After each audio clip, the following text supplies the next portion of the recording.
Então, olá a todos. Obrigada por estarem mais uma vez com a gente no GBK Connection. Hoje a gente vai ter uma aula, então, do Daniel Argolo, que é do CLION, Grupo CAN de Salvador, na Bahia. Vai conversar com a gente sobre atualizações e perspectivas no tratamento do câncer de mama metastático luminal HER2 negativo. A gente vai ter como debatedores a Gisá Gugen, de Curitiba, a Daniela Assad, do Sírio-Libanês de Brasília, e eu e o Romualdo, do Sírio-Libanês de Brasília, e eu do Hospital Moinhos de Vento de Porto Alegre, nós faremos a moderação nessa noite. Então, por favor, Daniel, pode compartilhar seus slides aqui conosco e vamos começar. Por favor, pessoal, use o chat para as perguntas, pode usar o perguntas e respostas também, que fica fácil para a gente controlar os retornos. Dani, tudo contigo, então. Vamos lá, quando estiverem vendo minha apresentação, minha tela, por favor. É muito Dani hoje, né? São três Dani. Três. Ainda bem que você está aqui comigo, Romualdo. Sentindo um pouquinho deslocado, hein? É verdade.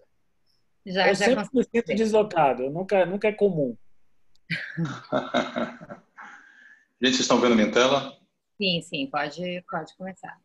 Pessoal, boa noite. Mais uma vez é um prazer estar aqui com vocês. Apesar da quantidade grande de eventos virtuais, a gente estava discutindo isso há pouco tempo, mas essa iniciativa do GBK acho bastante importante. O nível de discussão que essas sessões têm trazido tem sido incrível. Queria parabenizar aqui o Romualdo e a Dani Rosa, né, por todo o cuidado que vocês estão tendo com essas sessões. Está aí pelo convite para participar desse encontro hoje. Só um minutinho aqui, só para ajustar.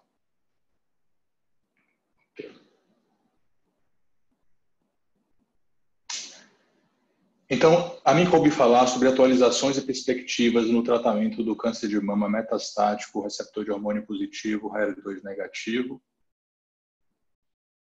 Esses são os meus conflitos de interesse. E toda a nossa história, ela começa, na verdade, do século XIX. Então, muito tempo atrás, já foi descrito pelo Sir George Thomason Beatson que fazer oforectomia em pacientes que tinham câncer de mama trazia, de fato, respostas muito boas para pacientes com tumores primários presentes. Então, isso aconteceu no final, lá para 1896, e o Dr. Beatson mostrou que a remoção dos ovários das pacientes pré-menopáusicas provocava, de fato, respostas dramáticas em tumores mamários. A seguir, poucos anos depois, foi observado que apenas um terço dessas pacientes tratadas com oforectomia tinham respostas, já trazendo para a gente algum grau aí de conhecimento em relação à possível resistência endócrina. Em 1958, 50 anos depois, olha como é que as coisas evoluíram no passado, né? Muito lentamente, comparando com a forma como a gente vê a oncologia no nosso atual momento. Foi identificado pelo Dr. Jensen o receptor de estrogênio e descrito a atividade desse receptor. E a partir daí, é claro, o desenvolvimento de uma série de drogas, muitas delas que a gente faz uso na nossa prática clínica, como tamoxifeno, anastrozol, letrozol, hexamestano, fulvestrano. E até 2010 era basicamente isso. Né? Então, depois de um longo período bem morno na doença receptor de hormônio positivo, a partir de 2010 a gente começou a ver outros trabalhos bastante importantes com algumas drogas diferentes ou com calendários, com doses diferentes das drogas que a gente já tinha disponível, como é o caso do estudo CONFIRM, publicado em 2010, que avaliou calendários, doses, diferentes de fulvestrano, comparando 500 miligramas versus 250 miligramas na segunda linha do tratamento endócrino da doença metastática. Então, esse é um resumo do estudo CONFIRM, mostrando o ganho em sobrevida livre de progressão e depois, na sua atualização, com 75% dos eventos, também um ganho de sobrevida global. Em 2012, a gente tem resultados de 2 estudos com informações com um público muito parecido, né? Na verdade, avaliando o mesmo questionamento, mas com populações um pouco diferentes, com resultados bem divergentes, bem diferentes. Em 2012, foram publicados os estudos do SWOG 0226 e do FACT. E aqui, basicamente, resumindo esses 2 estudos fase 3, o FACT, um estudo com 514 pacientes, comparou a primeira linha de tratamento anastrozol versus anastrozol e fulvestranto, e o SWOG 0226, também um estudo fase 3, com 707 pacientes, que avaliou a combinação de anastrozol e fulvestranto versus anastrozol isolado, e os estudos mostram resultados diferentes. A gente olha por fatos, a gente vê que as curvas são totalmente sobrepostas. Já para o SWOG 0226, um benefício pequeno em sobrevida livre de progressão, basicamente 1 mês e meio nessa primeira avaliação, mas o que chamava a atenção era o grande impacto em sobrevida global, já na sua publicação inicial. Então, vale lembrar aqui que as características que, de fato, devem ter modificado os resultados desses estudos é justamente a exposição prévia a tratamento endócrino. Tá? Então, o SWOG 0226, ele tinha uma quantidade muito grande de pacientes virgens de hormonioterapia. E até aquelas pacientes que tinham recebido alguma hormonioterapia, na adjuvância, tinham recebido tamoxifeno e não inibidor da aromatase. Já o FACT tinha uma população de pacientes bastante tratada na doença não metastática. O estudo 0226 do SWOG foi atualizado para sobrevida global e publicado no New England em 2019, no ano passado, e de fato mantém benefício em PFS, é um benefício que não foi muito grande em PFS, né? bem pequeno, eu diria, um mês aproximadamente. Só que o que chama a atenção na sua atualização é esse impacto bastante significativo em sobrevida global, como a gente pode ver nesse gráfico da direita. Então, a gente sabe que no ambiente estrogênico, o câncer de mama receptor de hormônio positivo, ele necessariamente vai estimular, a presença do estrogênio vai estimular a sinalização estrogênica intracelular e, obviamente, estimular o crescimento celular, multiplicação, divisão, etc., da célula tumoral hormônio sensível. E que, durante um período, estratégias que visam reduzir a quantidade de estrogênio circulante ou modular o receptor de estrogênio, elas funcionam. Isso é fato. Mas, em algum momento, mesmo sem a quantidade importante de estrogênio circulante, a célula tumoral ela ganha capacidade, através de ativação de vários mecanismos intracelulares, de manter essa sinalização intracelular e continuar estimulando o crescimento e multiplicação tumoral. E uma importante via de resistência, e que já foi muito bem descrita para que isso aconteça, é a via do PI3K e KIT-mTOR.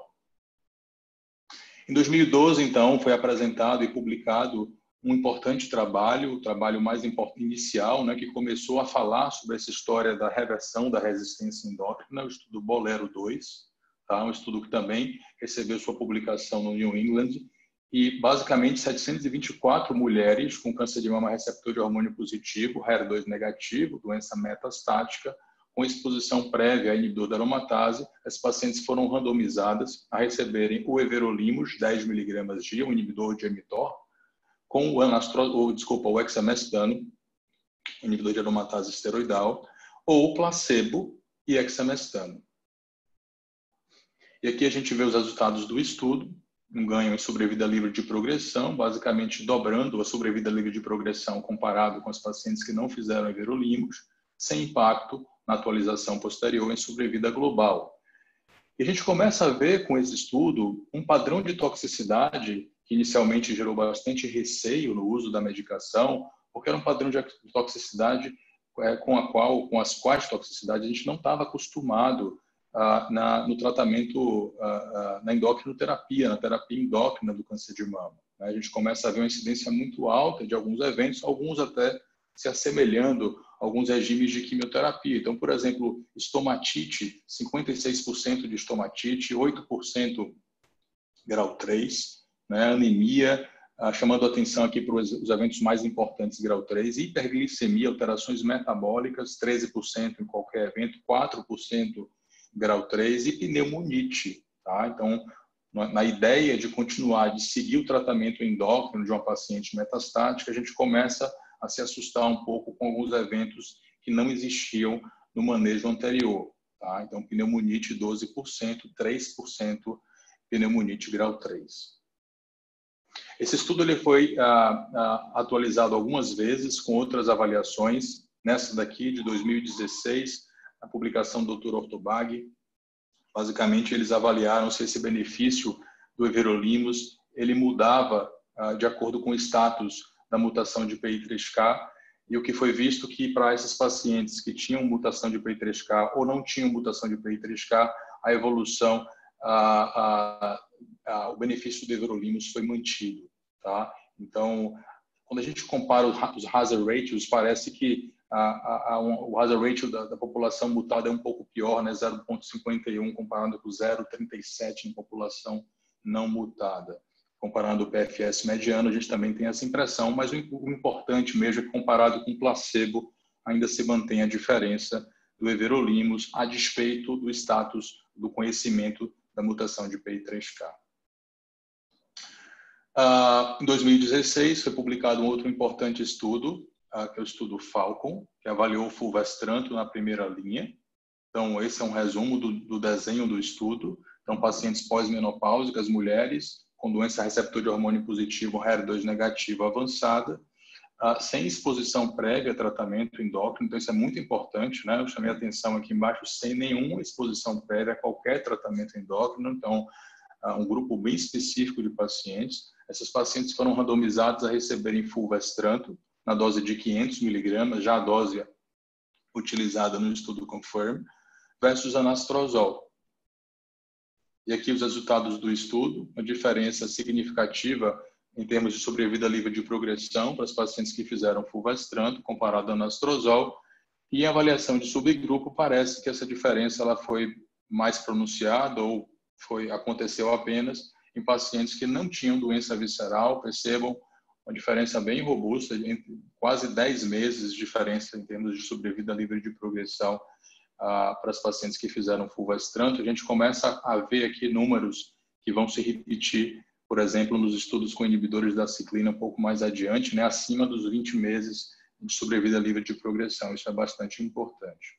Tá? Para os pacientes que tinham doença visceral, aparentemente as curvas foram bem parecidas. E a partir de 2015 a gente vê esse boom de estudos, né? Um boom de estudos que avaliaram o papel de uma nova classe de tratamento dos inibidores da ciclina 4 e 6. Tá? Vários desses estudos com palbociclib. Sempre que a gente se referir aos estudos Paloma, a gente vai estar se referindo aos estudos com palbociclib. Estudos com ribociclib, né? São os Monalisas. Estudos com abemaciclib são os Monarcas. Tá? Então a gente começa essa historinha em 2015 com a publicação do Paloma 1, que é um estudo fase 2, e baseado nesses resultados promissores, extremamente promissores do Paloma 1, o FDA deu aprovação acelerada ao palbociclib para o tratamento do câncer de mama metastático, receptor de hormônio positivo na doença endócrino sensível. Lembrando para vocês aqui dos inibidores da ciclina 4 e 6, então são os 3 remédios que a gente tem disponível, o palbociclib, o ribociclib e o abemaciclib. Tá? Então são medicações que eles interferem, eles inibem a atividade da ciclina, e essas ciclinas elas são muito importantes para que a célula progrida o seu ciclo celular da fase G1 para a fase S. Então, ao usar um desses remédios, a gente interfere com essa progressão e acaba aprisionando as células tumorais na fase G1 do seu ciclo celular. Então, esse é o estudo Paloma 2. Vamos comentar apenas sobre esses estudos fase 3. Então, Paloma 2 é o primeiro estudo fase 3 positivo com o palbociclib. Então, pacientes com câncer de mama receptor de hormônio positivo, HER2 negativo, doença avançada, sem tratamento sistêmico prévio. 666 pacientes foram randomizados a receberem palbociclib no seu calendário habitual, 125 mg por dia, 3 semanas de tratamento e 1 semana de descanso, associado ao letrozol 2,5 mg dia, comparando aí com placebo e letrozol numa randomização 2:1. Então, esses são os resultados do estudo Paloma 2, hazard ratio de 0,58, né, favorecendo ao palbociclib com letrozol, em termos de sobrevida livre de progressão, com uma sobrevida livre de progressão mediana de 24,8 meses versus 14,5 meses para o grupo que não recebeu o palbociclib. Importante lembrar aqui a tabela de efeitos adversos, né? A gente começa a ver também outros eventos diferentes da terapia endócrina, mas aqui são eventos, digamos assim, que interferem menos, ou trazem menos riscos aparentemente aos pacientes. Então, neutropenia, apesar de ser um número muito relevante e até assustador para alguém que não conhece os estudos, na prática clínica apenas, e nos estudos inclusive também, pouquíssimos pacientes fazem neutropenia febril. Então acaba sendo claro que a gente tem que ter muito cuidado com essas moléculas, mas acaba sendo muitas vezes, na maioria das vezes, felizmente, uma toxicidade de exame laboratorial sem repercussões na clínica. Tá? Então, apenas 1,6% de neutropenia febril, apenas 7 pacientes no estudo tiveram neutropenia febril no estudo Paloma 2 com palbociclib. Esse é o estudo do Mona Lisa 2. Só um minutinho. Então, um estudo muito parecido com o estudo Paloma 2, muito parecido, né? Basicamente, muito sobreponível, eu diria, né? Se a gente trocar aí os títulos e mostrar só os resultados, acho que as pessoas vão ter dificuldade em dizer quem é quem. Então, pacientes com câncer de mama, receptor de hormônio positivo, HER2 negativo, metastático, sem tratamento sistêmico prévio, 668 pacientes foram randomizados a receberem aqui ribociclib, 600 miligramas, 3 semanas de tratamento, 1 semana de descanso com letrozol, versus placebo com letrozol. E quando a gente olha para os resultados do estudo, são muito parecidos também com o Paloma 2, então hazard ratio de 0,56 em favor do grupo com ribociclib, em termos de sobrevida livre de progressão, tá? Então, não atingido para o grupo de ribociclib versus 14,7 meses para o grupo placebo, e com um perfil de toxicidade de efeitos colaterais muito semelhante ao palbociclib, tá? Neutropenia, o evento mais importante, também uma baixíssima incidência de neutropenia febril reportada nesse estudo com ribociclib. E aqui, o terceiro inibidor da ciclina 4 e 6 é o abemaciclib, então um desenho também muito semelhante, tá? Então, pacientes com câncer de mama metastático, receptor de hormônio positivo, pós-menopáusicas, com doença metastática, na sua maioria, ou recorrente, sem tratamento sistêmico prévio. Poderia ter recebido o tratamento neoadjuvante ou adjuvante endócrino, mas precisava ter um intervalo livre de doença maior do que 12 meses depois da terapia endócrina ser findada, ser completada, que é um conceito de doença endócrino sensível. Então, aproximadamente 500 pacientes foram randomizadas 2:1 a receberem abemaciclib com anastrozol ou letrozol versus placebo com anastrozol e letrozol. Endpoints primário, a sobrevida livre de progressão é avaliada pelo investigador, e secundário, sobrevida global, taxa de resposta e segurança. Então, aqui a gente vê resultados de sobrevida livre de progressão, mais uma vez, resultados bem positivos, né? Um hazard ratio de 0,54 em favor do grupo de pacientes que recebeu o abemaciclib. E aqui, com um perfil de toxicidade diferente dos outros estudos, dos outros inibidores da ciclina 4 e 6, então, neutropenia parece não ser um evento tão significativo, muito menos significativo aqui com a abemaciclib, comparado aos estudos com palbo ou com ribociclib, mas diarreia passa a ser um evento importante. Então, a gente tem 10% de diarreia grau 3 nesse estudo com a abemaciclib. Esse é o estudo Mona Lisa 7, que é um estudo bem interessante, porque ele avalia um grupo diferente de pacientes. Então, são pacientes apenas pré-menopáusicas, né, pré ou perimenopáusicas, sem tratamento endócrino prévio para doença avançada, poderia ter recebido até uma linha de quimioterapia para doença avançada. E essas pacientes elas foram randomizadas 1:1 a receberem ribociclib, e que poderia ser associado com tamoxifeno ou inibidor da aromatase não esteroidal, mas gozerelina, ou placebo, mas tamoxifeno, inibidor da aromatase não esteroidal, um dos dois, mas gozerelina. E que o estudo mostra uma diferença significativa em sobrevida livre de progressão, tanto quando acessada por os investigadores, com hazard ratio de 0,55, e ainda melhor quando acessada de forma independente pelo board, 0,43. E aqui a gente começa a ver resultados positivos também para a sobrevida global. Então, o estudo Mona Lisa 7 é o primeiro desses estudos a mostrar um impacto significativo em sobrevida global, com aproximadamente 29% de redução de risco de morte em favor dos pacientes que receberam ribociclib mais terapia endócrina. E, aparentemente, esse benefício ele foi consistente em todos os subgrupos avaliados, como a gente pode ver nesse gráfico à direita. E a pergunta que sempre fica quando a gente avalia uma paciente hoje em dia com câncer de mama metastático, receptor de hormônio positivo, é se há algum grupo de pacientes que não tenha benefício da combinação de inibidor de ciclina 4 e 6 na primeira linha, ou seja, há algum grupo de pacientes que a gente pode poupar né, que a gente pode não associar o inibidor da ciclina 4 e 6. Todos nós temos casos de pacientes que tiveram excelentes evoluções clínicas, um excelente controle da doença com uma terapia endócrina em primeira linha, sem combinação. A grande questão é que a gente não sabe muito bem como selecioná-las. Esse é um ponto importante. O estudo que avaliou isso, que mostrou alguma informação a esse respeito, foi o MONARCH 3. Então, basicamente, o que eles viram no MONARCH 3, nessa avaliação de subgrupo não planejada, é que pacientes que tinham um intervalo livre de tratamento menor do que 36 meses tiveram um benefício realmente bem significativo em termos de sobrevida livre de progressão, mas aquelas que tinham um intervalo livre de tratamento maior ou igual a 36 meses, as curvas foram muito parecidas, né? Sugerindo que aquelas pacientes com intervalo livre de doença maior, né, do tratamento da doença inicial, essas pacientes elas poderiam eventualmente usar apenas a terapia endócrina isolada, monastrozol, letrozol, enfim, sem a combinação do inibidor da ciclina 4 e 6.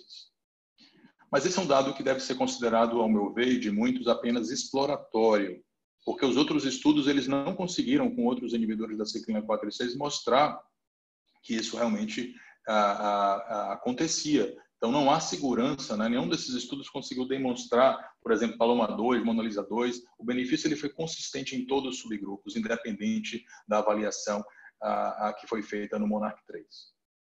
Então, quem não deve usar, então, inibidores da ciclina 4 e 6 na primeira linha? Então, essa é uma pergunta que a gente precisa se fazer. Quem é que não deve? Basicamente, os pacientes, e são cada vez mais raras hoje em dia, aquelas pacientes que precisam fazer quimioterapia. Tá? Então, é muito difícil a gente ter esses pacientes na nossa prática clínica, mas existem ainda pacientes que se apresentam para a gente com doença em crise, né? Aquela famosa crise visceral. Então, a paciente que tem uma doença metastática hepática extensa, com muito acometimento, disfunção hepática importante, né? Um paciente com linfangite carcinomatosa, enfim, são pacientes que têm crise visceral. Essas pacientes, ainda assim, ainda hoje, precisam ser manejadas inicialmente, ao menos, com quimioterapia. Mas, de novo, esses pacientes, felizmente, na doença luminal, são pacientes muito raras da gente ver na nossa prática clínica. Comparando aqui, então, os resultados dos inibidores da ciclina 4 e 6 na primeira linha, basicamente com palbociclib, a gente tem o estudo Paloma 2, mostrando diferença de mais ou menos 10 meses de sobrevida livre de progressão, com hazard ratio de 0,58. A gente tem dados com ribociclib, Monalisa 2, né, um hazard ratio de 0,56, e Monalisa 7 em pacientes pré-menopáusicas, hazard ratio de 0,55.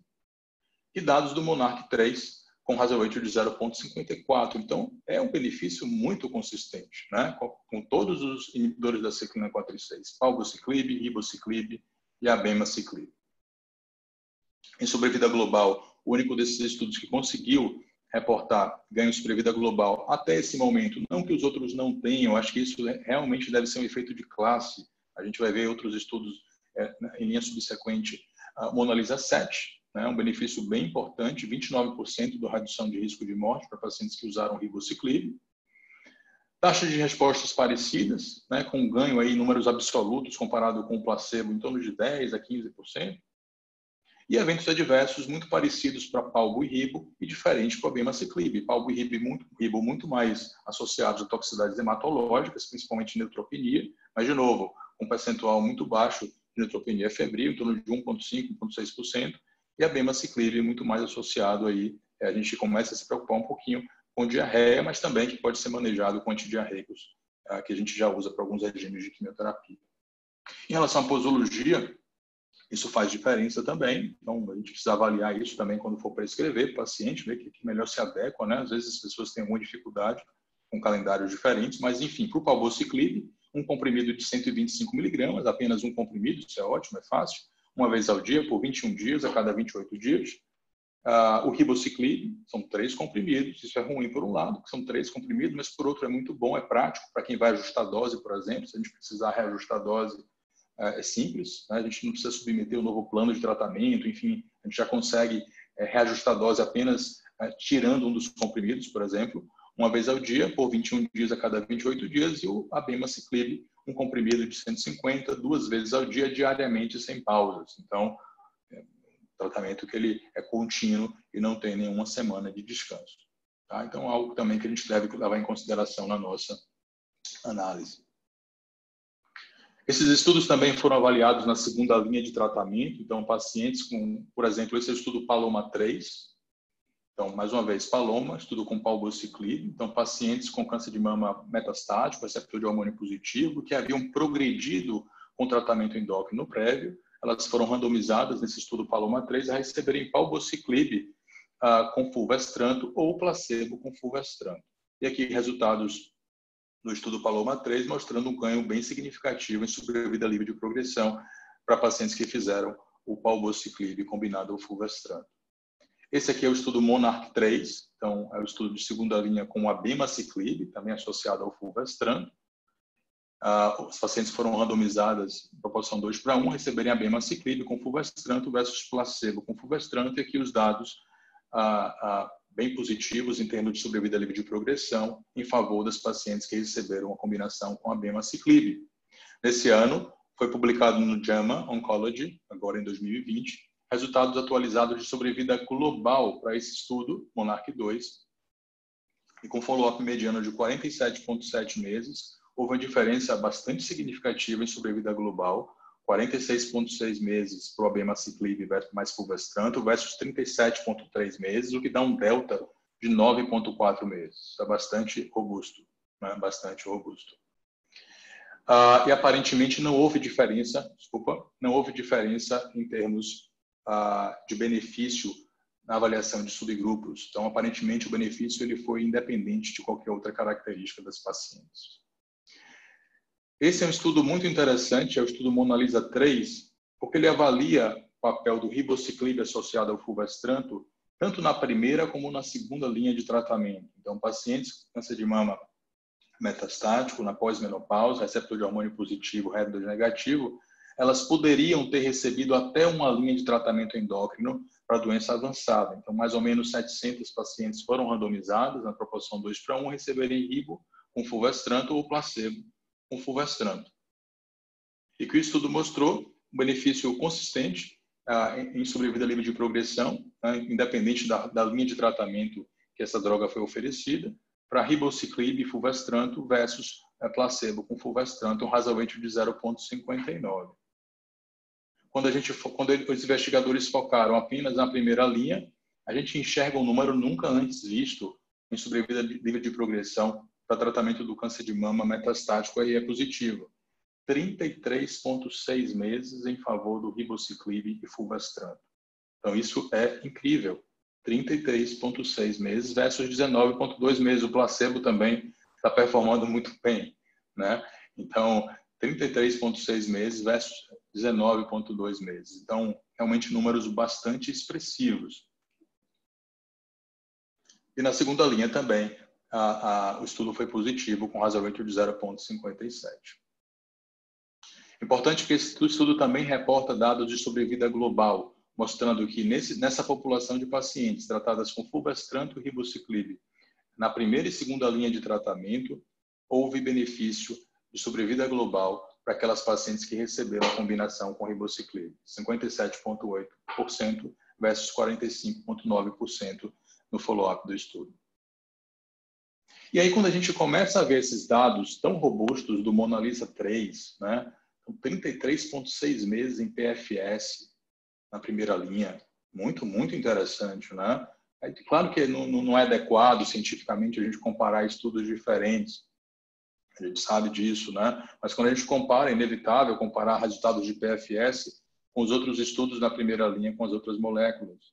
Então, será que é o fulvestrant que está sendo esse grande parceiro do Zaciclina, no caso do Monalisa do ribociclib? A gente olha também para dados do Falcon, mostrando que fulvestrant foi melhor que anastrozol na primeira linha, quando dado isoladamente. Então, ficava aquele questionamento, poxa, fulvestrant é bem provável que ele seja realmente o parceiro ideal na primeira linha de tratamento a ser combinado com um dos inibidores da ciclina. Então, o estudo que foi apresentado na ASCO desse ano, ele vem para dar mais informações sobre esse tema. Esse é o estudo Parsifal. Então, esse é o desenho do estudo Parsifal, pacientes com câncer de mama metastático, receptor de hormônio positivo, HER2 negativo, sem tratamento prévio para doença avançada, poderiam ser pós ou pré-menopáusicas, E as pacientes elas precisavam ter critérios para doença endócrina sensível. Então, uma recorrência acima de 12 meses do término da terapia endócrina ou uma doença não exposta à terapia endócrina prévia, né?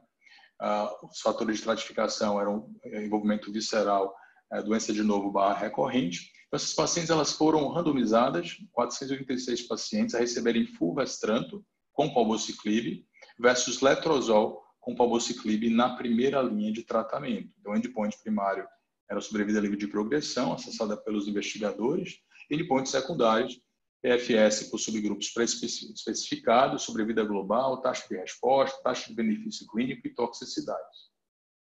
O que é que o estudo mostrou? Fulvestranto não foi superior, não conseguiu ser superior, fulvestranto com palbociclib, não conseguiu ser superior a letrozol com palbociclib nesse estudo Pacifal, nem para sobrevida livre de progressão, nem para sobrevida global, e também não conseguiu cruzar a margem de não inferioridade. Então, a gente ainda fica aí aquela informação de que, aparentemente, o fulvestranto seria o parceiro ideal, ela não conseguiu ser confirmada nesse estudo. Outro questionamento que a gente faz basicamente para esse período cinzento pós-aprovação, que a gente tem, eu imagino que a gente já tenha passado por ele, mas, enfim, pode existir alguma outra paciente que ainda não tenha sido exposta a inibidor de ciclina por algum motivo, e a pergunta que fica é se existe atividade dos inibidores da ciclina em monoterapia em pacientes politratados, né? Se a gente tiver um paciente que chega no nosso consultório para uma consulta de segunda opinião, por exemplo, e o paciente nunca foi exposta a inibidor de ciclina 4 e 6, já recebeu várias linhas de tratamento, a gente tem ainda atividade dessas moléculas nesse cenário? E a resposta aparentemente sim. Esse é o estudo fase 2, o Monarch 1, né, um estudo que avaliou o papel do abemaciclib em monoterapia sozinho. E olhem o grupo aqui na tabela da esquerda, né, a população de pacientes muito politratado, bem tratado mesmo, e mesmo assim uma taxa de resposta em torno de 20%, taxa de resposta bem interessante para uma população de pacientes bem expostos a tratamentos prévios, com a sobrevida livre de progressão mediana de 6 meses. Então, sim, a gente tem dados e, eventualmente, esses dados podem ser utilizados. Eu acredito que cada vez menos, né? Porque como a gente não tem informação sobre a atividade de inibidor de ciclina após progressão com outro, então, isso não vai valer para um paciente que já fez outro inibidor de ciclina 4 e 6. Tá? Agora, para um paciente que nunca usou inibidor de ciclina 4 e 6, eventualmente a gente pode associar essas informações desse estudo. Então, para concluir essa primeira parte da minha apresentação, que eu acho que é a parte mais importante, a gente fala da classe de remédios mais importante dos últimos anos em câncer de mama receptor de hormônio positivo. Em relação aos inibidores da ciclina 4 e 6, a atividade ela foi muito bem demonstrada no tratamento do câncer de mama avançado receptor de hormônio positivo.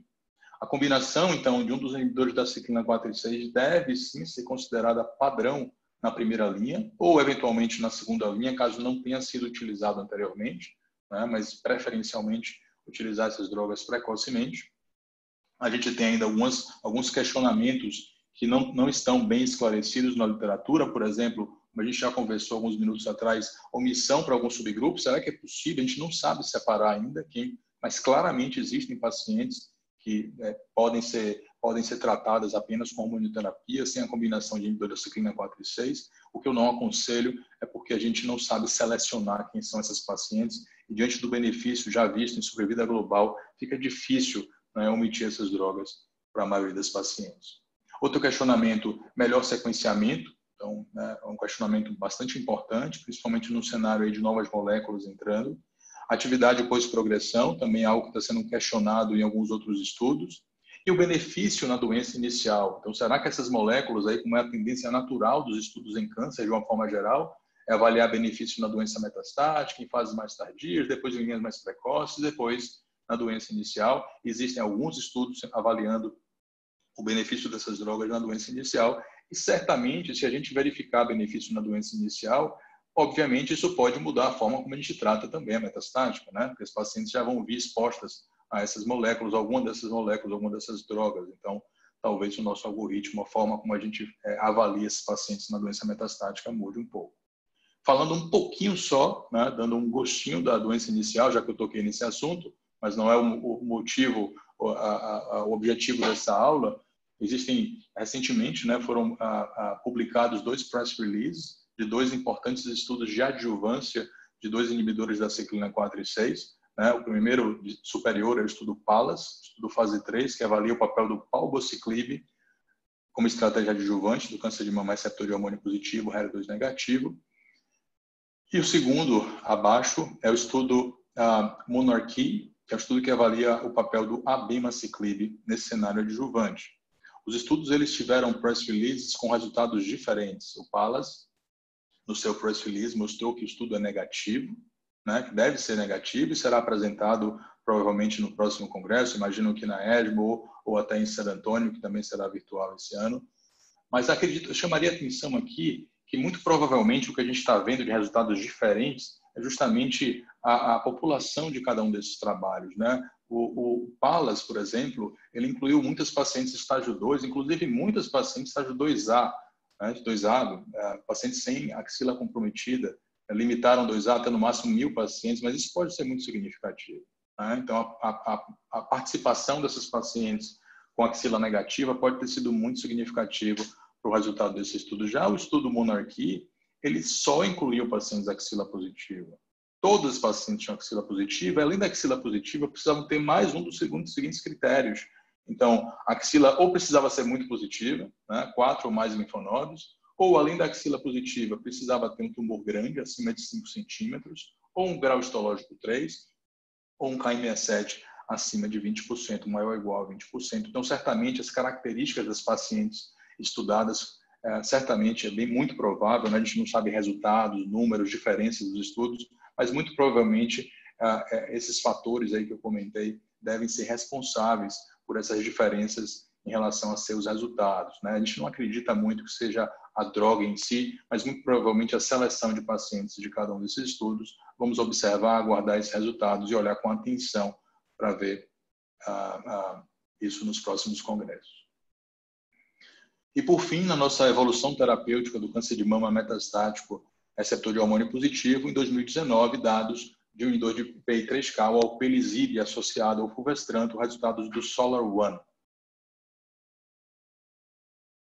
Então, a gente já viu esse gráfico anteriormente, né? Em algum momento, a célula tumoral, receptor de hormônio positivo, ela mantém a sinalização intracelular ativa, né? Independente da presença ou não de estrogênio circulante. Então, e uma via que é muito importante, que confere, muito importante nessa resistência endócrina, é justamente a via do PI3K e KIT-mTOR. Né? Então, a gente já conversou um pouco sobre inibidores de mTOR, sobre everolimus, e agora a gente vai falar um pouco sobre inibidores de PI3K dentro dessa mesma via de sinalização intracelular, muito importante no câncer de mama, especialmente no câncer de mama receptor de hormônio positivo. E com que frequência acontecem mutações, então, em PI3K no câncer de mama? Aqui são informações do CBioPortal, basicamente quase 10.000 amostras avaliadas, e o que eles viram, né, isso atualizado agora em julho de 2020, o que eles viram foi que a frequência dessas mutações em câncer de mama, claro que aí envolve pacientes, amostras de diversos cenários diferentes, então de 36%, eu diria que entre 36% e 40% é a frequência de mutações de PI3K em pacientes com câncer de mama. Diversos inibidores de PI3K já foram avaliados, tá, em estudos prévios.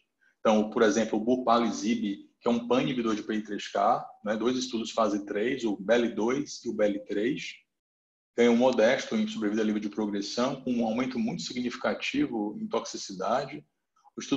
Estudos também com pictilizib, que é um inibidor de PI3K, também um pan-inibidor de PI3K. 2 estudos fase 2 não conseguiram demonstrar diferenças significativas em PFS e com aumento significativo de toxicidade. Então, essa droga não evoluiu para estudos subsequentes. E o tacilizib, que é um inibidor de PI3K tipo beta-sparing, então ele poupa a subunidade beta. Existem dados do estudo fase 3 Sandpiper com modesto ganho também de sobrevida livre de progressão com aumento importante de toxicidade. Então, inibir essa via realmente traz muita toxicidade. Alguns desses estudos foram negativos, outros com um impacto muito pequeno em sobrevida livre de progressão, que acabou dificultando o uso dessas drogas na prática clínica. O que é que mudou, então, em 2019? Então, em 2019, foi apresentado e publicado no New England Journal of Medicine, em 2019, o estudo fase 3 do SOLAR-1. O estudo SOLAR-1 ele incluiu homens e mulheres pós-menopáusicas com câncer de mama, receptor de hormônio positivo, HER2 negativo, localmente avançado ou, na maioria das vezes, metastático mesmo, com progressão após ou durante o uso do inibidor da aromatase. Então, 567 pacientes foram randomizados na proporção 1 para 1 para esse estudo, a receberem fulvestrant com alpelisib ou fulvestrant com placebo. Então, aqui são as características das pacientes do estudo, né, grupos bem balanceados. Mas queria chamar a atenção aqui que no estudo SOLAR-1, poucas pacientes elas representam a nossa prática clínica atual. Como eu já falei, né, nos outros slides, a prática clínica atual é a gente combinar a hormonioterapia com inibidor de ciclina 4 e 6. Então, só 6% mais ou menos da população desse estudo já havia recebido o inibidor de ciclina na primeira linha. Então, muito pouco, né? Então, uma quantidade, mais ou menos 50% da população desse estudo foi tratada na primeira linha, a outra metade, aproximadamente, um pouco menos, na segunda linha, e a imensa maioria das pacientes tinha algum grau de resistência endócrina. Então, em torno de 14%, 13% tinha uma resistência primária, a maioria resistência secundária, acima de 70%, e pouquíssima quantidade de pacientes com doença endócrina sensível. Esses pacientes, inclusive, houve uma alteração no protocolo depois do início da randomização e eles acabaram interrompendo a inclusão de pacientes com doença endócrina sensível e por isso esses números tão pequenos. Então, de fato, esse estudo que não compete com aqueles estudos na primeira linha com doença endócrina sensível, os inibidores da ciclina 4 e 6. Tá? Então, aqui é para doença endócrina resistente mesmo. O que foi observado no SOLAR-1 foi para pacientes que tinham mutação de PI3K, houve um benefício bastante significativo em sobrevida livre de progressão, 11 versus 5,7 meses, quase o dobro, e para pacientes que não tinham mutação de PI3K, as curvas foram bem parecidas. E aqui é bastante importante, o benefício ele foi consistente para todos os subgrupos do estudo, e muito importante também para chamar muita atenção que isso traz muita toxicidade. Então, o cuidado que a gente tem que ter quando prescreve essas drogas, por exemplo, é um bom acompanhamento com o endocrinologista. Eu acho que para prescrever um desses remédios, a gente precisa ter, de fato, uma avaliação endocrinológica, um acompanhamento, especialmente para aquelas pacientes que já têm algum grau de intolerância à glicose, já fazem uso de hipoglicemia antes ou têm diabetes, né? Mas acho que todas as pacientes precisam ter um endocrinologista por perto. Então, 30% de pacientes tiveram, por exemplo, hiperglicemia grau 3. Gente, grau 3 é entre 250 e 500 de glicemia de jejum. Tá? Então, números bastante expressivos e que merecem cuidado e atenção. Em torno de 10% rash grau 3 também, e que aparentemente resolve muito bem com antihistamínicos, uso de corticoide tópico e eventualmente de corticoide sistêmico. A ASCO desse ano foi apresentado pela Hope Hugo o estudo BYLieve, que vem responder até aquela pergunta que a gente fez no início, né? Qual é a atividade do fulvestrant com alpelisib em pacientes que já têm exposição prévia a inibidor de ciclina 4 e 6? O SOLAR-1 não incluiu esses pacientes, só 6% de pacientes foram incluídas, então com essas características.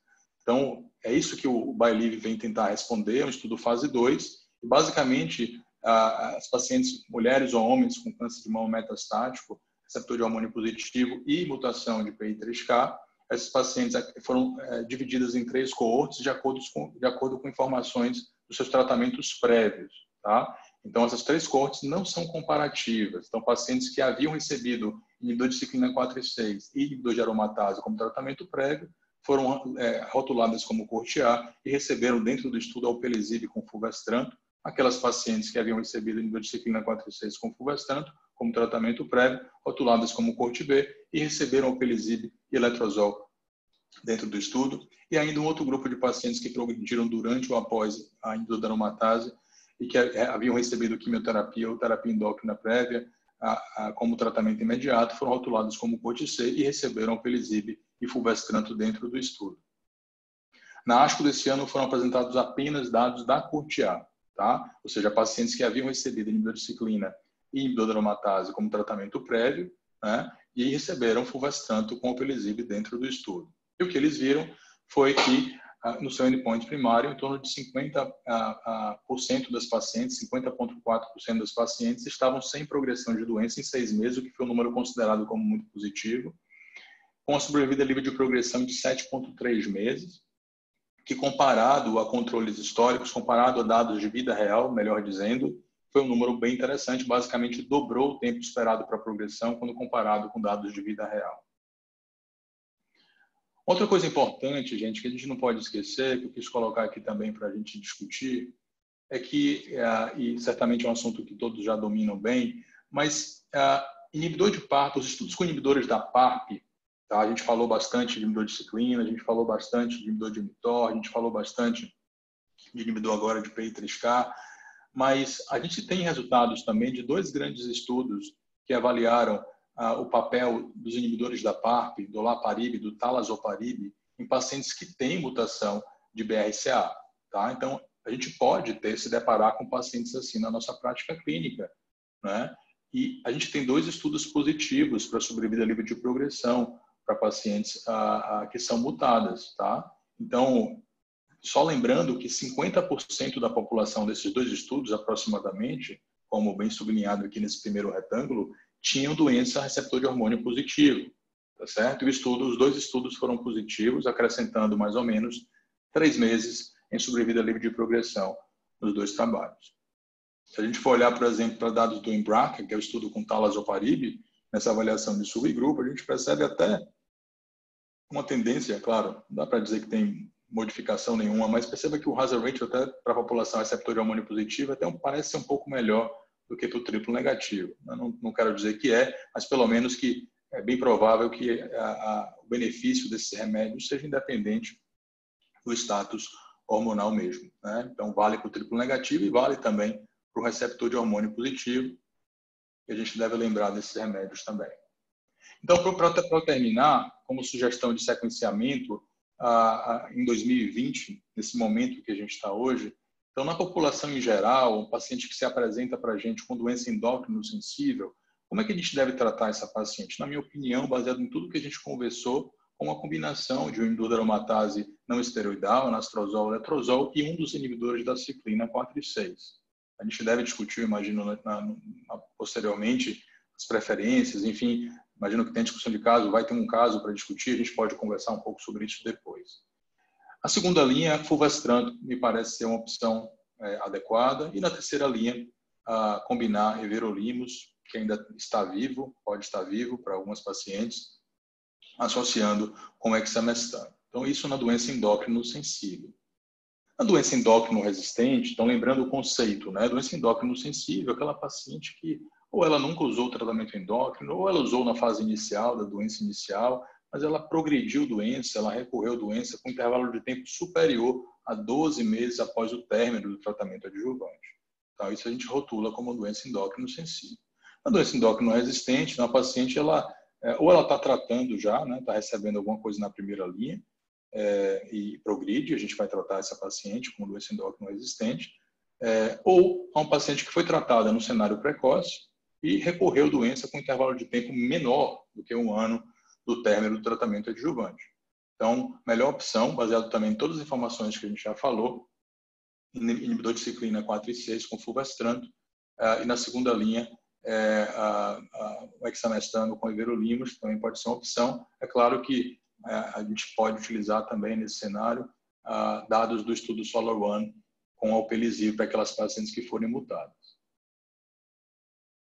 Existe um percentual de pacientes que é pequeno, né, mas existe, que são pacientes que se apresentam já como câncer de mama metastático. Então, menos que 10% de pacientes que se apresentam na prática clínica, essas pacientes elas têm uma doença metastática de novo. Então, elas não tiveram um cenário de doença precoce. Nesse cenário, a gente pode questionar até, eu ainda prefiro tratar esses pacientes by the book, como a gente tratou a população em geral na outra simulação. Mas existem dados como o Falcon, como o SWOG 0226, então é possível tratar esses pacientes com fulvestrant isolado ou fulvestrant com anastrozol. Quando a gente faz isso, a gente precisa entender também que o sequenciamento do tratamento é muito importante. A gente vai conseguir autorização para expor essa paciente a inibidor de ciclina com inibidor de aromatase na segunda linha. A gente também tem que se ater também à questão regulatória. Se for, também não veria problema em expor e fazer essa combinação na segunda linha e, eventualmente, inibidor de aromatase e hexamestano com everolimus numa terceira linha. Para aquelas pacientes que têm mutação de PI3K, a gente segue a nossa primeira linha, né? Inibidor de ciclina 4 e 6, com inibidor de aromatase, anastrozol, letrozol, fulvestrante com alpelisib, com a segunda linha. Lembrando, a gente precisa ter uma endocrinologista próximo, tá? Essa paciente precisa ser co-acompanhada por endocrinologista. A gente muitas vezes vai precisar ir além da metformina, né? Então foge um pouco da rotina do oncologista. Então acho que vale a pena sim ter um acompanhamento endocrinológico. E na terceira linha, dependendo do tempo de resposta que as pacientes ainda vão ter, a gente pode se animar também para oferecer o hexamestano como droga única. Então, para terminar, estou um pouquinho atrasado na minha aula, 5 minutos. Esse é o cenário do câncer de mama metastático, RE positivo, RE2 negativo. A gente percorreu uma longa jornada e tem muito caminho pela frente. Nossa longa jornada envolveu o melhor entendimento da doença, nossa longa jornada envolveu vários estudos com resultados bastante importantes na abordagem dessa doença e, de fato, mudou bastante o manejo dela nos últimos anos, especialmente nos últimos 5 anos. Então, o acréscimo desse remédio, eu diria que, talvez nessa evolução recente, nesses últimos 5 anos, a grande classe foi dos inibidores da ciclina 4 e 6. Então, o caminho percorrido foi extenso e foi bastante positivo e melhorou bastante sobrevida livre de progressão, sobrevida global, qualidade de vida das nossas pacientes. Ainda existe um longo caminho pela frente e um caminho bastante promissor, com melhor entendimento de mecanismos de resistência, mutações como, por exemplo, as mutações em ESR1, e a gente está vendo cada vez mais estudos avaliando o papel dela, novas drogas com ação, inclusive, para pacientes mutadas, eventualmente o papel da imunoterapia também nessa doença RE positiva. Existem estudos avaliando isso, estudos com conjugados droga-anticorpo, inibidores de BCL2 já aprovados para outras doenças, inibidores de outras ciclinas, de outras CDKs, inibidores de VEGF-R, enfim, uma gama de outros entendimentos e outros tratamentos que podem continuar mudando o curso natural dessa doença. Então, era isso que eu queria falar para vocês. Agradeço mais uma vez o convite e obrigado. Ótimo. Dani, acho que É pode... muito bom, Daniel. Uma excelente aula e abordou bastante completamente aí o tema e uma abordagem super prática, super do dia a dia. E eu queria agora abrir para a doutora Daniela Assad, para a doutora Gisela Ilgen. Se vocês têm algum comentário ou se vocês têm alguma pergunta específica para o Daniel. Pode ser comentário ou pergunta. Dani, eu achei assim fantástico assim, a forma como você fez a sua linha de raciocínio. E eu achei super importante a colocação dos inibidores de PARP, né? Porque é uma coisa que realmente, às vezes, é negligenciada, né? A gente tem várias pacientes que enfim, são mutadas. Eu tive recentemente uma paciente que tinha mutação de BRCA2 e teve uma resposta muito ruim à quimioterapia neoadjuvante. E 2 meses em hormonioterapia adjuvante já recaiu com doença exclusiva em sistema nervoso central. E foi assim um caso muito ruim, né? Em 1 mês assim ela veio a óbito. A gente não conseguiu nem tratar nada, mas assim, são casos que acontecem, né? Então, eu acho que a gente precisa ter isso em mente. Em relação à escolha, né, dos inibidores de ciclina, eu acho que o que você comentou, eu acho que é o grande desafio que a gente tem hoje em dia. Eu acho que como vocês também, né, a gente tem experiência com as 3 medicações, a gente acaba escolhendo pelo perfil de toxicidade, né? Ou às vezes por uma questão de posologia, em redução de dose, né? Assim, realmente assim, quando a gente, enfim, escolhe ribociclib e você precisa reduzir dose, é muito simples. Eu recentemente tive um caso em que eu precisei reduzir dose com abemaciclib e o plano só autorizava solicitar 1 vez por mês. Então, assim, você tem que esperar o mês seguinte para poder solicitar a redução de dose. Uma coisa, assim, muito difícil, mas isso acontece, né, na prática. Eu acho que isso não só comigo, mas com vários outros colegas, né? Então, são coisas que a gente tem que pensar um pouco, né? Que acabam interferindo. Eu sei que a gente, às vezes, quer pensar apenas, né, na evidência científica, mas a praticidade do dia a dia, ela tem que ser levada em consideração. Eu queria, Dani, que você comentasse um pouquinho sobre a questão da biópsia para a questão da mutação de PIK3CA. Que no estudo do Sola, você vê que eles preferencialmente dão preferência a fazer uma nova biópsia, né, para avaliar. E ou como que você tem visto isso? Se realmente assim tem feito a biópsia ou se faz a questão da biópsia do primário, realmente faz uma biópsia líquida? Eu queria que você comentasse isso um pouquinho. Então, Dani, parabéns pelos comentários, foram ótimos.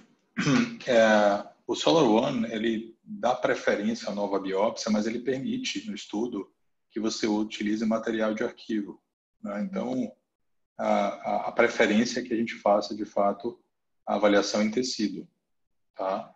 Então, o melhor cenário, vamos lembrar que sempre que a gente faz diagnóstico de um câncer metastático, o melhor cenário, né, o recomendável é que a gente busque realmente uma nova biópsia, não só para a definição e para a confirmação da doença metastática, mas também para a gente rever a imunistoquímica das pacientes e, eventualmente, certamente guiar tratamento ou modificar tratamento. Eventualmente, a gente pode ter algumas surpresas comparando com a amostra do tecido primário, do tumor primário lá de trás, né? Então, boa parte das pacientes já tem esse material da doença metastática. É possível fazer por biópsia líquida? Inclusive, tem estudos, BELI-3, se não me engano, BELI-2, os estudos com burpalizib avaliaram, inclusive, o uso da biópsia líquida para esses pacientes, né? E foi factível, né? Então, a recomendação em bula é que você tente primeiro buscar tecido, faça por tecido. Se não for possível, se você não tiver tecido suficiente, que você faça, eventualmente, biópsia líquida. O companion test da empresa, né, da empresa que vende, né, que distribui, que comercializa o Pelizib, é feito um PCR em tecido, né? Então, a avaliação é feita em tecido e a gente faz o teste, que é gratuito, então acaba sendo a primeira opção, né? Mas isso não impede que seja feito também em biópsia líquida, e se ela eventualmente vier negativa, acho que ainda assim a gente deve buscar tecido para avaliar quando possível. Então, daria preferência à avaliação do tecido, foi como veio do SolarOne, mas se não for possível nesse momento, se for possível fazer biópsia líquida, não vai ser certamente dentro do teste fornecido pela empresa, então deve ter um custo para fazer isso, né? Que não deve ser tão pequeno. Pode ser viável, e se eventualmente ainda assim você não conseguir identificar a mutação, que está mais ou menos presente em 40% dos pacientes, você, quando possível ter tecido, faria novamente o teste. Não sei se alguém pensa diferente. Não, acho que é isso mesmo. Joia, bacana. A gente tem duas perguntas aqui no chat. Eu queria pedir para Gisá tentar responder aqui essa primeira. Então, uma paciente de 70 anos com câncer de mama metastático, hormônio positivo, HER2 negativo, que recorreu após 5 anos do término de inibidor de aromatase. Então, ela já tinha completado a adjuvância e, segundo o colega, o Leandro, era uma lesão óssea complexa com risco de compressão medular que teve que ir para uma abordagem local. E a pergunta dele é se após essa abordagem, essa estabilização da coluna, se você indicaria quimioterapia ou se você preferiria inibidor de aromatase com inibidor de CDK4/6. Só para confirmar, então, ela usou 5 anos de inibidor de aromatase para daí progredir. Isso, uma recorrência óssea. Então, acho que esse conceito o Daniel deixou bem claro na aula dele, que é sobre ser hormônio sensível ou resistente, né? Resistência primária ou secundária. Então, uma paciente que recorre depois de 5 anos usando inibidor de aromatase é uma paciente que tem uma boa sensibilidade hormonal. E é uma paciente que poderia talvez até responder só com um fulvestrant, mas baseado nos dados que ele mostrou dos inibidores de ciclina, eu acho que hoje seria, sem dúvida, a nossa preferência, né? Com pacientes com um ganho de sobrevida livre de progressão passando os 20 meses, com possibilidade de ganho de sobrevida global. Então, sem dúvida, seria a minha primeira opção. Quanto ao regime que a gente faria junto com o inibidor de ciclina, como ele mostrou ali os dados do Parzival, eu acho que vai depender da nossa conversa com a paciente. Poderia ser tanto um outro inibidor quanto o fulvestranto, mas lembrando que hoje, diante da chegada do alpelisib, a gente não tem que pensar só no agora, né? A gente também tem que fazer um planejamento a médio e longo prazo. E por enquanto, o que a gente tem de dados com os inibidores de PI3K, caso ela seja mutada, é com o fulvestranto. Então, talvez a minha primeira opção fosse um inibidor de ciclina com um inibidor de aromatase diferente para ela. Não sei se alguém faria alguma coisa diferente. Desculpa, Giza. Eu achei perfeito o seu comentário. Só em relação àquela primeira pergunta da doença óssea, que precisou de estabilização por conta da fratura, eu acho que esse é o conceito que acho que tem que sair daqui, né? Acho que o Daniel falou bastante disso na aula, né? As pacientes que têm doença receptor hormonal positivo, HER2 negativo, a gente tem que insistir em fazer o tratamento com hormonioterapia associada a inibidor de ciclina, né? A gente tem um trabalho que foi apresentado ano passado na ASCO de 2019, né? O Young Pearl, que avaliou as pacientes jovens para palbociclib e hormonioterapia versus capecitabina. A taxa de resposta foi, inclusive, um pouco superior, né, à combinação com hormonioterapia. Então, não tem porquê, né, ter o medo de fazer o inibidor de ciclina. E quando a gente vê o tempo para a resposta, menos de 8 semanas a gente tem resposta, né? Acho que quando a gente pega mais confiança e mão do tratamento, a gente consegue ver que com 1 mês as pacientes deixam de usar morfina, a gente evita de fazer radioterapia paliativa para controle de dor. Então, assim, as respostas são muito boas, são até superiores à quimioterapia. Então, realmente, assim, não tem que ter medo de fazer, né, o tratamento.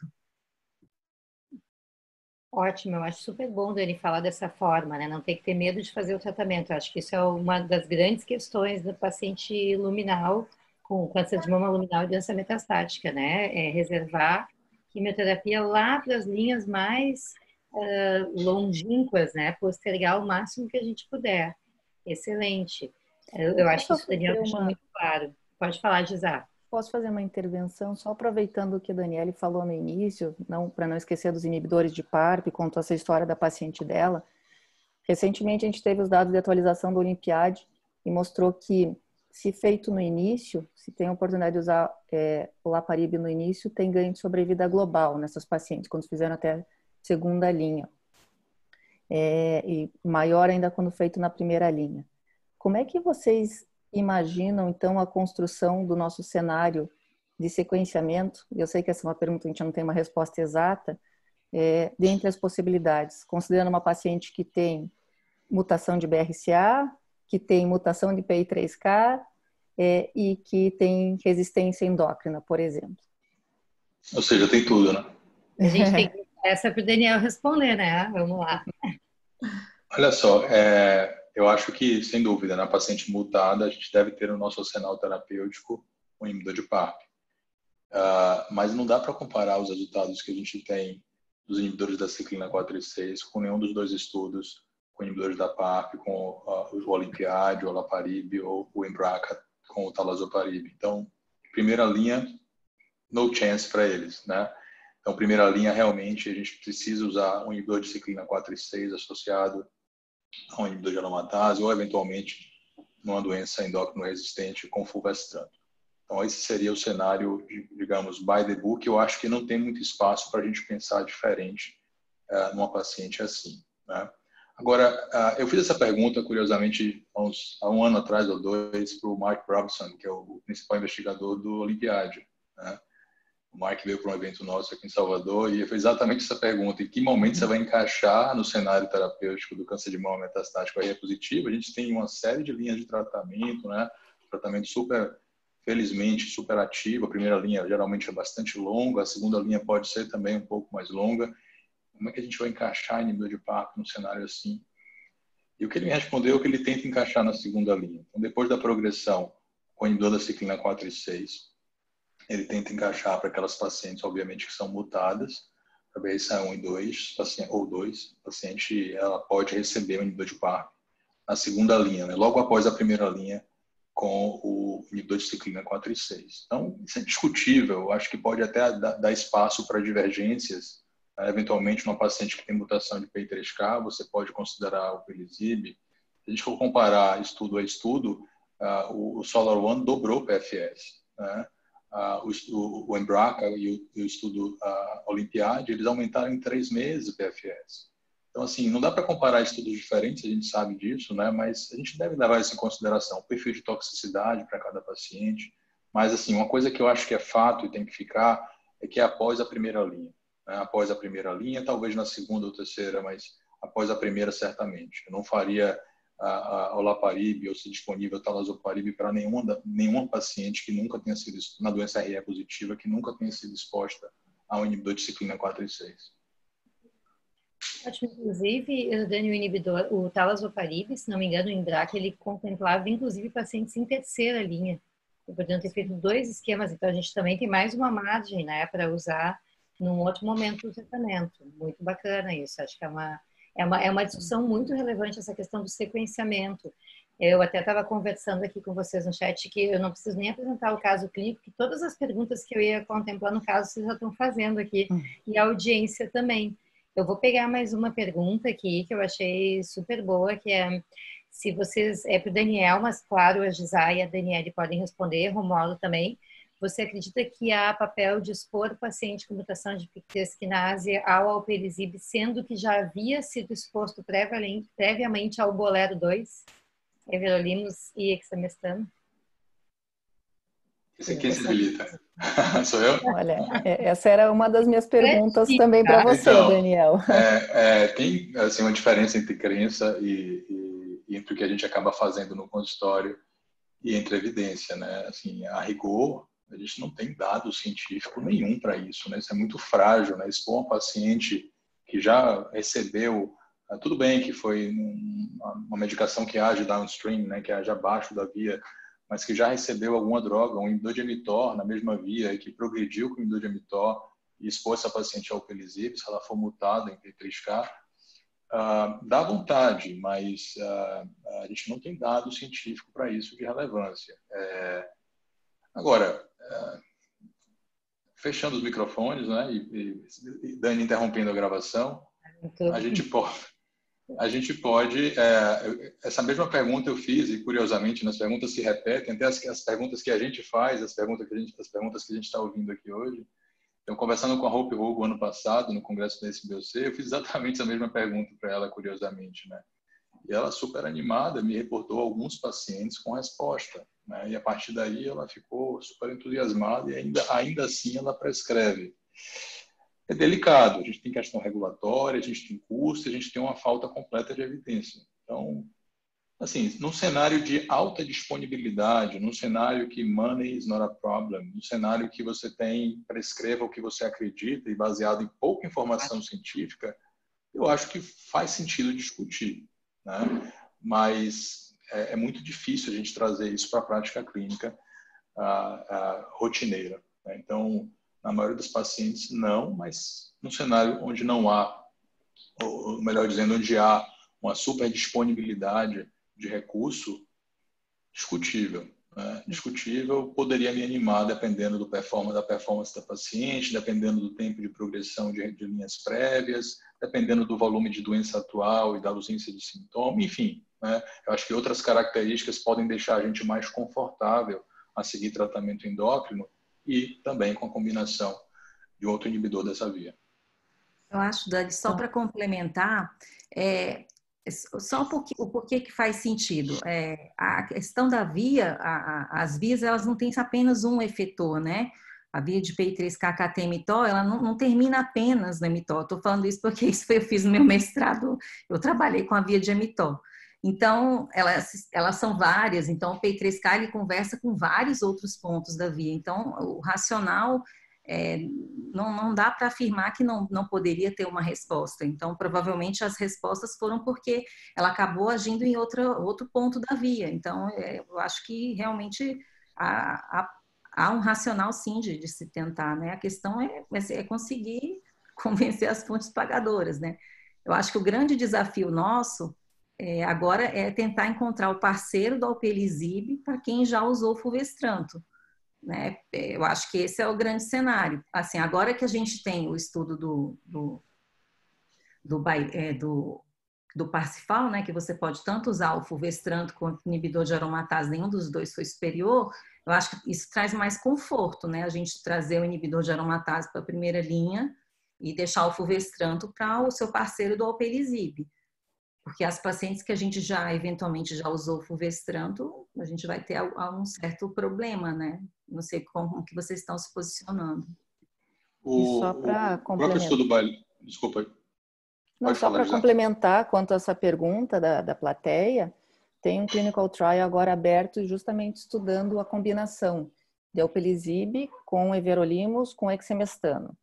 Então, sei que não foi essa pergunta, né, mas esse entendimento de uma via conjunta já existe, não só para câncer de mama, para câncer de rim e de pâncreas também. Então, pode ser que fazendo esse downstream completo, né, LAPI3K, mTOR, AKT, enfim, a gente consiga uma maior abrangência e contemplar não só as pacientes mutadas, mas também as não mutadas.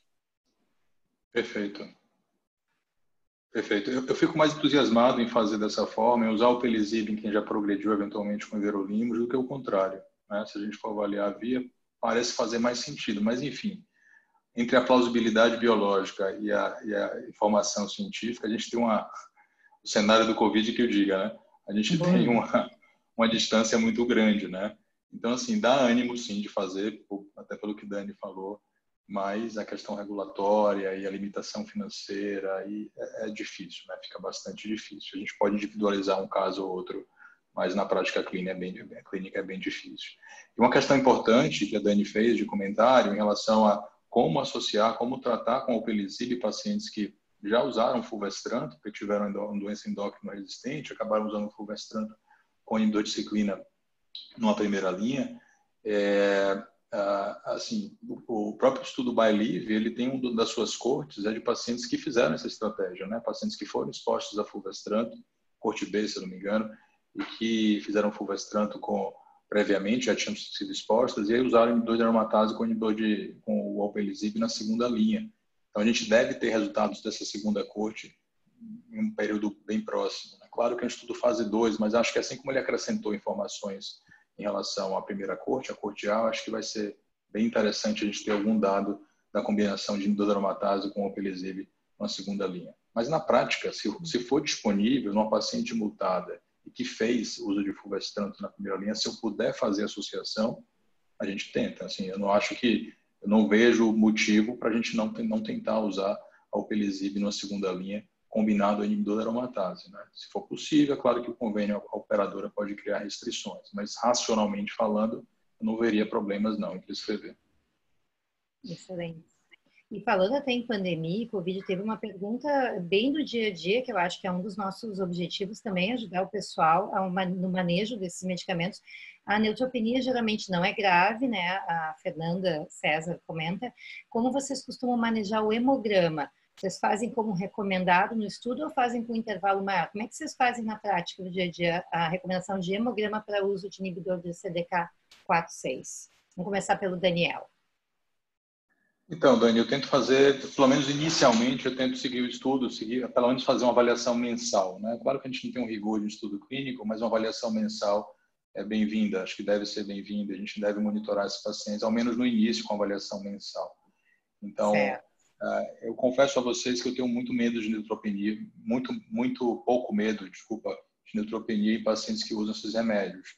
Então, muitas vezes a gente acaba não fazendo o reajuste de dose, por exemplo, recomendado por bula ou recomendado como foi feito nos estudos clínicos, né? Realmente o que a gente vê na prática é que a incidência de complicações infecciosas em pacientes que usam inibidores da ciclina 4/6 é muito baixa. Então, pacientes que estão bem borderline, entre 1 grau 2 e 3, né, bem no limite, enfim, a gente acaba sendo um pouco mais flexível com esses cutoffs. Então, eu tento seguir pelo menos uma avaliação laboratorial mensal. Tá? E com o tempo a gente pode até ficar um pouco mais confortável em dar um espaço maior. Gisá. Eu também, nos 2 primeiros ciclos, né, pelo menos do palbociclib, é recomendado fazer até no D15 da medicação, para ver se não é ser o paciente que vai fazer uma neutropenia mais grave, ou mesmo outras pancitopenias, que não é tão comum, mas podem acontecer em 10%. E aí, se o paciente vai bem, não faz neutropenias tão severas, eu também acabo mais para frente sendo um pouco mais flexível. E até essa questão da troca da dose, né, no caso do palbociclib, que você precisa pedir uma outra caixa, com uma outra dosagem, isso eu confesso que faz com que a gente fique um pouco mais, às vezes até preguiçoso de fazer toda essa movimentação burocrática. Então a gente sabe que você atrasar uma semana, nos casos de neutropenias recorrentes, ou reduzir dose não faz diferença na eficácia da medicação. Então, às vezes eu também manejo de uma maneira não tão rigorosa, by the book. Daniele? Eu concordo. Eu acho que sempre no começo eu faço da forma como tem que ser feita mesmo. Nas reduções de dose, eu acho que há neutropenias e neutropenias, né? Quando a gente pega o primeiro D15, já vem um hemograma já com 500, aí não tem o que fazer, né? Acho que a gente tem que realmente reduzir. Mas, quando já está no limite, eu acho que dá para forçar um pouco. Mas eu acho que uma coisa que é interessante, até quando vocês estavam respondendo, eu fui tentando pensar aqui em todas as pacientes que eu já tenho usado desde 2018, eu não estou me lembrando alguma que tenha tido infecção. Então, realmente, esse não é um problema. Essa não é uma complicação que a gente vê, infecção. Não é. As pacientes que deixaram de usar a medicação foi por progressão de doença. Então, eu acho que isso realmente muito tranquilo. Eu acho que eu tive uma paciente que precisou trocar de uma classe para outra. Tive uma que teve a questão do intervalo QT, precisou trocar para um outro. Tive uma outra que realmente teve uma hepatotoxicidade, assim, chegou a 500 de transaminases, mas com a menor dose de ribo ficou bem. Então, assim, a gente vai ajustando. É a questão de manejar. A gente está vendo que a toxicidade não é um grande problema, né? Que dá para levar e ir manejando no dia a dia sem grande estresse. Isso aí. Mas, por outro lado, essa tranquilidade talvez se dê justamente pela monitorização mais próxima dos pacientes, né? Então, de repente, você não faz isso. Eu acho que é uma comparação parecida com as endocrinopatias induzidas pela imunoterapia. Ninguém tem medo de hipotireoidismo grau 1 e 2. Mas se você não pede o exame, uma hora vai vir um coma mixedematoso. Então, eu acho que, como todo mundo falou aí, acho que é imprescindível, pelo menos nos 2 primeiros meses, a gente ter certeza que o paciente vai estar ok, não vai ser aqueles que vão chegar com menos de 500 neutrófilos no consultório. Eu acho que isso, acho que é tranquilo. Com certeza, Romulo. Como o Daniel comentou na aula dele, né? Quem são as pessoas que não vão usar a medicação? As pessoas que não têm acesso, que moram muito longe, que não vão fazer exames, essas pessoas não são candidatas a usar essas medicações. Tem que estar, pelo menos, disposto a fazer os hemogramas, esse tipo de acompanhamento, visitas ao ambulatório, até porque a questão do AB é uma questão um hemograma, né? É tudo, o manejo clínico tem que ser uma coisa de perto mesmo, porque a toxicidade ela tem que ser manejada muito rápido, porque senão a coisa pode realmente não ficar bem, né? Eu acho que a mensagem tem que ficar... Desculpa, fala, Romulo. Desculpa. Não, sem falar que você também tem que monitorizar outras coisas que são mais raras ainda, mas que essas aí você tem mais receio mesmo, né? Aumento de transaminase, principalmente, né? Então, acaba que você tem que fazer o hemograma, não tem jeito. Acho que concordo com todo mundo aí, 2 meses e não teve problema de neutropenia, dificilmente você vai ter depois de 2 meses. Eu queria desafiar vocês que tem uma pergunta muito bacana aqui no chat de consideração em relação à gravidade da doença. Então, por exemplo, se a paciente tem metástase do sistema nervoso central ou doença visceral, vocês teriam preferência por algum inibidor de ciclina? E o comentário da Maiana Lopes é que a gente sabe que o efeito é de classe, mas se discute eventualmente se o abemaciclib não teria um papel em doença mais agressiva. A gente sabe que são análises exploratórias. Então, qual é a opinião de vocês? Vocês escolhem de acordo com a apresentação inicial da doença metastática? Acho uma pergunta bem legal, bem pertinente. Era uma das minhas coisas que eu queria colocar aqui para o grupo também. E eu acho que à medida que a gente vai entendendo mais os inibidores de ciclina e vai vendo esses estudos que eles são parecidos, mas eles também têm algumas nuances diferentes, eu acho que esses dados exploratórios eles servem realmente para nos, talvez, fazer a diferenciação. Não é uma questão obrigatória, não é o preto no branco, mas talvez hoje com esses dados do ABEMA em doença mais grave, visceral, em pacientes mais hormônio resistentes, talvez seja a medicação de escolha em situações que você tenha mais doença hepática, por exemplo, que eles mostraram mais benefício. Doença em sistema nervoso central não tenho experiência nenhuma em relação aos inibidores de ciclina, queria ver de vocês. Então, sim, na minha cabeça, pensaria no ABEMA numa situação mais de doença visceral. Ou aquelas pacientes politratadas que você vai tratar mais para frente, como ali no Monarch 1, no fase 2. Eu acho que a questão da metasistema nervoso central, agora que a gente tem a disponibilidade dos 3, acho que faz sentido, ok? Tem mais dado que justifique o ABEMA, mas eu tenho paciente com metasistema nervoso central, mais uma vez, que recaiu exclusivo, sistema nervoso central, eu sou a rainha dessas recaídas exclusivas, acho que é porque eu sou casada com neurocirurgião. Então, assim, várias recaem só em sistema nervoso central e eu iniciei palbociclib, que era o que eu tinha disponível na época e até agora não progrediu. E tá super bem. Então, eu acredito que seja alguma coisa de classe, talvez. Não sei. Acho que... Fala, Dani, fala. Eu acho que a gente tem uma diferença grande, né, entre pacientes que têm doença cerebral ativa e pacientes que têm doença cerebral tratada. Então, acho que são 2 grupos bem diferentes de pacientes, né? A gente tem informações, concordo, muito mais sólidas, né? Até por ter sido melhor estudada na população mais tratada com a abemaciclib para pacientes com metástases cerebrais. Então, acaba sendo a droga de eleição para um cenário assim. Mas também não veria problema, no caso de uma paciente com metástase cerebral tratada, dela ser exposta a um outro inibidor de ciclina. Tá? Com metástase cerebral tratada, eu trataria ela sistemicamente com um dos inibidores da ciclina 4 e 6, sem nenhum problema. Pensaria muito diferente no cenário mais tardio, numa paciente com doença já tratada e que recorreu, enfim, se eu for eventualmente pensar em usar um inibidor de ciclina 4 e 6, eu não tenho a menor dúvida que essa droga seria o abemaciclib. Né? Mas no cenário que eu descrevi anteriormente, eu acho que qualquer um dos 3 estaria ok. Dando uma preferência ao abemaciclib, mas também sem nenhum problema em usar os outros, desde que a metástase seja tratada. Em relação à doença mais agressiva, ou enfim, não acho que a gente tem tanta informação a ponto de escolher o inibidor de ciclina 4 e 6 baseado no volume de doença visceral, etc. Então, uma vez escolhido que um paciente não está em crise, eu acho que ela é elegível a receber qualquer das combinações com inibidor de ciclina 4 e 6, se ela tiver em doença endócrino sensível, daria preferência à combinação com inibidor da aromatase, se ela tiver doença endócrino resistente, com fulvestrant.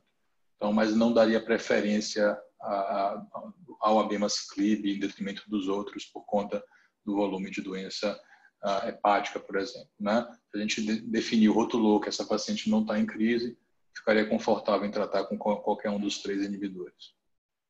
Só para complementar, Dani e Giza, que você comentou sobre essa questão das metástases, a pergunta da Mai, recentemente, agora, uma das últimas pacientes que eu iniciei tratamento com inibidor de ciclina foi um câncer metastático de novo, uma senhora de em torno de 60 anos, eu até discuti isso com o Romo, ele sabe desse caso. A paciente, ela estava investigando uma síndrome mielodisplásica, ela abriu o quadro com anemia, plaquetopenia, neutropenia, e nos exames viu que era infiltração de medula óssea, PET-CT, mostrou nódulos pulmonares, doença óssea. Então, assim, a paciente estava doente, né? A paciente estava doente. Então, assim, a minha escolha foi pelo perfil de toxicidade. Assim, como a BEMA tem a menor toxicidade medular, assim, pensei, vai ser mais fácil para eu ciclar, porque, assim, a paciente já está com neutropenia. Se eu iniciar algo ribo, não vai dar certo. Então, assim, iniciei o ABEMA, estava usando inibidor de aromatase, enfim, eu preferi fazer do que fazer fulvestrante, metastático de novo, então não tinha essa questão. E precisei reduzir uma dose, ela está com 100 miligramas, mas assim, ela está sempre no limite, ela já começou neutropênica, plaquetopênica, com anemia, mas ela está mantendo os níveis, assim, níveis ok, sempre assim no limite inferior, chegando um pouco abaixo, mas está conseguindo ciclar, está no equilíbrio, e o primeiro PET já com a avaliação de resposta, uma resposta maravilhosa. Então, é esse mais um exemplo que a gente não precisa ter o receio de usar, né? Fazer quimioterapia, porque está com invasão de medula óssea, alguma coisa desse tipo, e eu escolhi baseado em perfil de toxicidade. Ótimo. Eu acho que a gente não tem dados sólidos realmente para fazer nenhuma dessas análises. Eu achei interessante o primeiro ponto que a Gisá colocou. São drogas que parecem iguais, mas não são iguais. Não é a mesma coisa de você estar usando similar ou genérico das coisas. Não são são 3 drogas diferentes.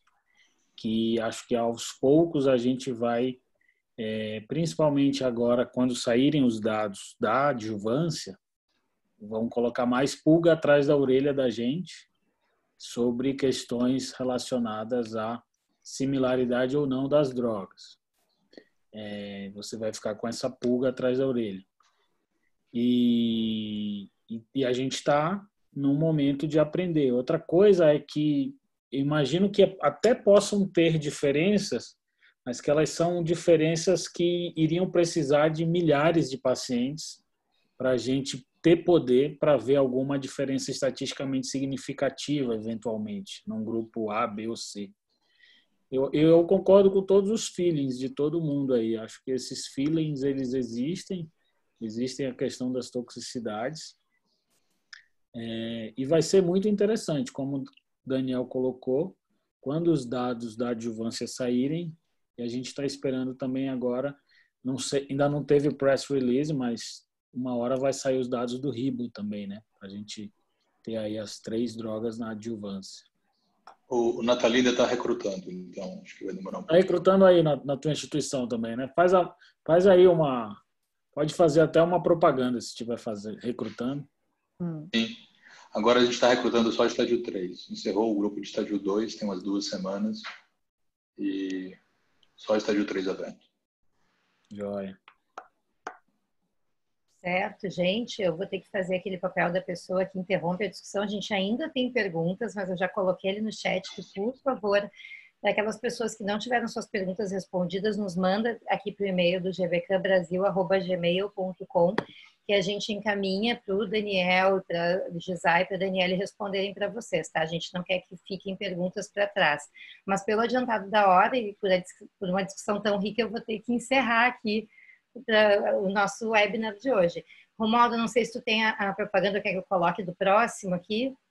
Deixa eu compartilhar aí, Dani. Eu compartilho que a gente já vai marcar aqui com vocês a próxima data, para vocês programarem, que é um horário um pouquinho diferente, que é com palestrante internacional, então a gente tem que fazer no horário do meio-dia. O Romualdo vai nos mostrar aqui. Primeiro, agradecer o Daniel, a Gisai e a Daniele. Foi excelente, foi tão bom que a gente nem viu o tempo passar. Assim, acho que foi uma das primeiras vezes isso que a gente tem que parar no meio. E a gente queria convidar todo mundo, então, aqui para as próximas os próximos 2 GBcans Connection, um no dia 24 de agosto, daqui 3 semanas, com o Evandro de Azambuja, do Jules Bordet, da Bélgica, a Raquel Cossetti, do Maranhão, Gilberto Amorim, do Rio de Janeiro, eu e a Dani moderando. E no dia 14, e a aula do Evandro vai ser sobre HER2 positivo metastático. Acho que é um tema bem bacana, bem atual. E no dia 14 de setembro a gente vai ter o Max Mano, o Felipe Hades e o Alessandro Leal o Max Mano vai discutir sobre medicina de precisão no câncer de mama metastático. Então, realidade, controvérsias e perspectivas, o que hoje a gente pode usar de fato de terapia-alvo, de biomarcadores moleculares para personalizar a terapia no câncer de mama. E, Dani, está contigo. Tá certo, muito obrigada, pessoal. Vou esperar aqui. Isso, Romulo, obrigada. Queria agradecer muito, então, o Daniel, a Gisá, a Daniela, por estar aqui conosco hoje. Excelente a discussão, acho que foi muito rica. É um momento difícil da gente entender sequenciamento. Eu vou ter que comentar uma coisa que o Romualdo não comentou, que ele disse que ele não usa muito everolimus examestano, e eu falei que isso é proporcional à idade do oncologista, porque eu uso, eu sou da época que quase fazia isso. Então, isso é para um outro webinar a gente discutir essa questão, mas ainda acho uma combinação super interessante para pacientes que já tiveram outras experiências prévias de hormonioterapia. Inclusive, a gente tem bastante coisa para discutir nos próximos encontros também. Queria agradecer ao público fiel aqui, 9h, bastante gente nos assistindo. Muito obrigada, e lembrar que todos os nossos webinars ficam gravados no nosso YouTube, que é o GBK Brasil. Então, muito obrigada para todos e boa noite. Até a próxima sessão. Obrigada, boa noite. Acabar essa pandemia aí, todo mundo ir para Salvador, hein, Daniel? Opa! Tchau, gente. Um abraço, pessoal. Tchau, Tchau, obrigada, pessoal.